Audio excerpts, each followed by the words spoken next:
how do you get out to a better start on Friday nights? It seems that you guys have been slacking these game ones.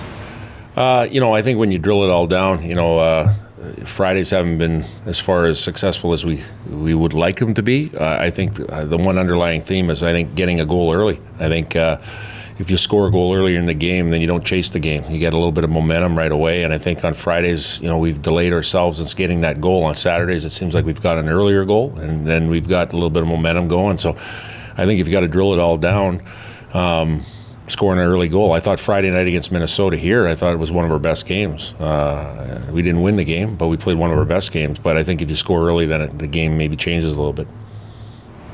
How difficult is it to step out of conference and go play another non-conference series?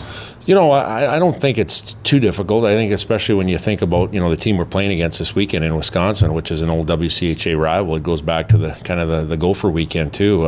It's something that we have a little bit of familiarity with. We haven't played them in a while, but it's something that there's a tradition and history in that series, and our guys know about it. They've been talking about it all week. So I think it's going to be obviously a tough team to play against, and it's going to be one of those things where whether it's NCHC or non-conference, it's a single mindset what we have to do. What are some different things you guys might have to do this weekend to get pucks past Hayden?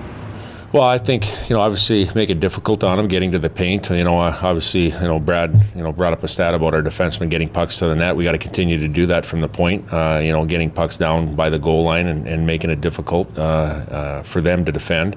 I think not playing in our end of the rink, I think making sure that we're clean in our end of the rink and in the neutral zone so we have a chance to gain offense is another thing. So I think when you look at, how do we get, make it tough on Hayton or get pucks to the net, I think it just doesn't start in the offensive zone. It starts in our end of the rink and in the neutral zone. What do you think of going? It's been a while since you've been there. What do you remember from playing games out in Cole Center? I think mostly the atmosphere. I think they have their student fan base. We have a very loud and passionate student fan base. They do as well. I think they have a long tradition and history of a storied program and their fan base. I think it's one of the things that it's a great atmosphere.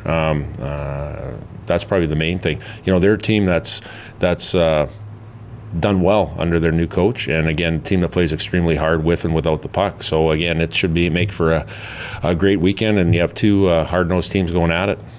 They play different under Granado than they did under Eves, or how so? Well, no, I think they've got a little bit more probably offense to their game now. They're very structured defensively, but I think they, obviously what I've seen on tape is they're making plays and they play fast. And again, it's no different than a lot of college teams we play. But I think I think in the past, I think it was more of a defense-first mentality, and this one here, they defend well, but they play very fast and they execute with the puck too. Has there been an extra emphasis on face-off wins this season? Because even without Tyson Jones, you guys have won and scored off numerous face-offs this season. Yeah, no, it's a great question. Yeah, it's something that we do every week in practice. And again, it's not just a centerman; it's centers and wings together, working together, and it's a point of emphasis. It's the first battle of a play where you want to start with the puck and not chase the puck. So it's something that we take pride in, and something that not just one guy like a Tyson Jost last year or a Corbin Knight years in the past. It's everybody taking a vested interest and buying into it. I know they're coming back here next year. Where do you foresee the future of the North Dakota-Wisconsin games? Well, absolutely. I think, as far as scheduling, and I don't know a lot of people know this, but we're a few years out on scheduling, and you have to do that. There's a reason why Wisconsin's on our schedule now and next. This is the only year, right? I think. Do they come back? They come back next year. Yes, that's right. Yes, they're on our schedule this year as well as next year, and then after that, we're going to have to schedule them again. One thing that we like to do is we like to have a cross section of all the leagues as far as trying to play against, ECAC hockey, Atlantic hockey, Big Ten, and again, we want to have that flavor of a little variety within those leagues. We'll continue to schedule them. It's just a matter of trying to fit them in a future schedule here. What are some ways you guys might look to utilize your D-core to neutralize some of the speed that you talked about Wisconsin having this weekend? I think gap control is a big thing. Like, it's funny, we've been on the road here to Alaska, big rink, Olympic-sized rink. We've been on the road to Colorado College, a big rink, Olympic-sized rink.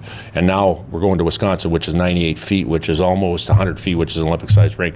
I think gap control is going to be a big thing, making sure that we, our five-man gaps up the ice, meaning that if our forwards are going up the ice, our D have to follow tightly so that you have a good gap coming back, not giving them time and space in the neutral zone to generate their speed. That's going to have to be a big thing. So it's going to be incumbent on our five-man gaps and our D-men getting up in the play. I don't know what you'd have to kill me, but how about Hoff, Olsen, and Simonson? You're asking me that question? Questionable.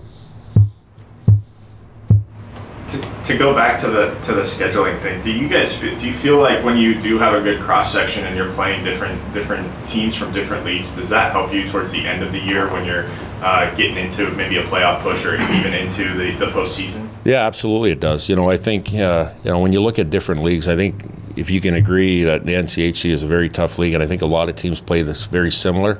I think when you go to different leagues, there's different ways that they play the game, and I think it does help because when you're looking 1 through 16, if you're fortunate enough to make the national tournament, you might be playing a team that you never play, or they play in a conference where they play a different type of game. So I think that's kind of one of the reasons why. Plus the other thing too, it's the experience, the student-athlete experience of going out east or playing against a team that normally you don't play against. Another team that we haven't played against in a long time is Michigan Tech. I mean, it'd be great to get them on the schedule sometime soon, and that's an old rival of the old WCHA. So again, when we go into scheduling, it's based on trying to fit in a few things and having a cross-section of every league.